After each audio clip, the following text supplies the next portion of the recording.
I was diagnosed with a condition called retinitis pigmentosa, which is a condition that attacks your night vision first, and then it starts with your peripheral, and then it kind of goes to the center.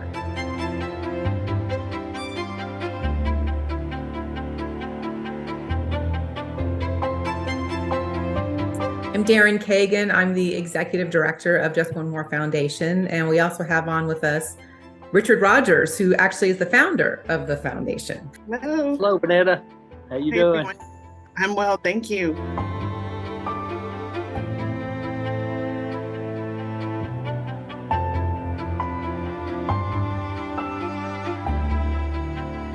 Can you describe to us what your vision looks like today?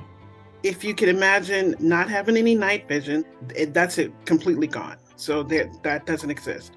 And then from the peripheral standpoint, if you can imagine blinders on like a horse has, imagine about here from the side view. So all of this is gone. And so now from the central location, it's spotty because it doesn't kind of progress directly down. You know, it's wherever those photoreceptors decide to no longer exist.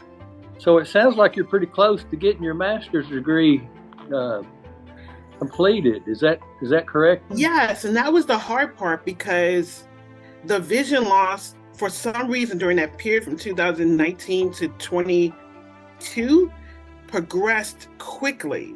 And so I had to drop out because my vision became so impacted so quickly during that period, and I was almost done, and I had to withdraw because I was having difficulty not only seeing and being on a computer for a long period of time, but also reading, absorbing the content to try to write my papers and things like that.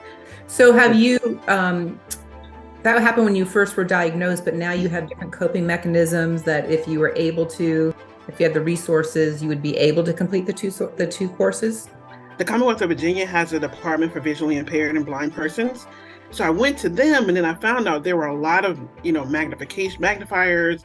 There was a lot of digital content that could be read to me. So, if there was a textbook or something like that it could be read to me and I could absorb it. So I really just decided not to run away from it, but tried to learn as much as I could about it and then try to prepare myself as best as I could. And now I'm really passionate about advocacy for individuals with low vision, because if you have full blindness, there are tons of support for you, but low vision is a little spotty, for lack of a better word. It was really spotty. Literally spotty. Literally. So tell us what you envision to do once you have your master's. There are a ton of people with extraordinary experience and multi-degree that are exceptional, but they have no work. And so you want to help other people. I was like doing my thing, you climb the corporate ladder, you're doing your thing, you're working hard, you're getting your promotions every 2 years, you're thinking you buy a house, you're like, oh, I can buy a house now. That's fantastic. That's great. And then it was just like brick wall where I was like, okay, what do I do now? Because I need my vision to do my job. Now I know I could still do that, but that's not what I'm interested in anymore. And my passion is gone from that. So I want to do advocacy work or be a bridge to that, to help organizations understand that this is a whole pool of talent. They are extraordinarily capable. They just need some modifications in order to allow them to be successful. You used the word there a few times, Vinettea, and that is passion. That's passion. Yes, sir. And the experience that you've been dealing with and the ones that you know that are dealing with those kinds of issues. Yes, sir. And you want to try to do something to help them. Yeah, it's a lot of hurt, sir, out there. Trying not to get emotional, but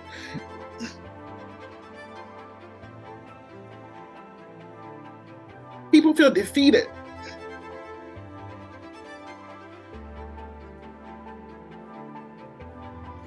You're doing good. You're doing good. They feel inhuman. They feel defective. And it breaks my heart. Because they're not.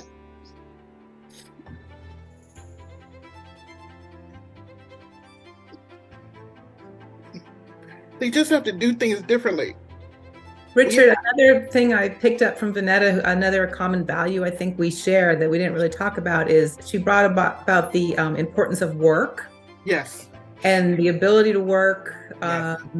We've never been about a handout, and it was very clear you're not asking for a handout. You're talking about help me go to work. Yes, ma'am. And help me let other people go to work. Absolutely. At least the hundreds of people that I've met through support groups and through the TBVI, they want to work. They're like, I used to do this, or I did this and I did that. And I'm like, that's great. You should channel that. And they're like, nah. And they're going to see my cane and they're going to be like, oh no. I want to create a centralized location. It can be a website, but a central location where individuals who are diagnosed with a visual impairment can have real resources to help them get through it. Well, it sounds like you wanna help just one more, just like we want to help just one more. Give just one more chance. And yes, sir. And so I know that you've requested the $5,000 grant. Yes, sir. What we want to do is give you the $5,000 grant. Thank you. Come on. I promise you, it will be treasured. I will do all I can to help other people because I see the need is great. And we believe in you. Thank you. That means so much to me. You can't even imagine. I mean, thank you just for that. It's just a lot. Believing in people is a significant thing because then they start to believe it for themselves. So thank you. Thank you. Enjoy your weekend. You too. Okay. If you could disconnect, that would be helpful because otherwise you're going to watch me just stand here and be like,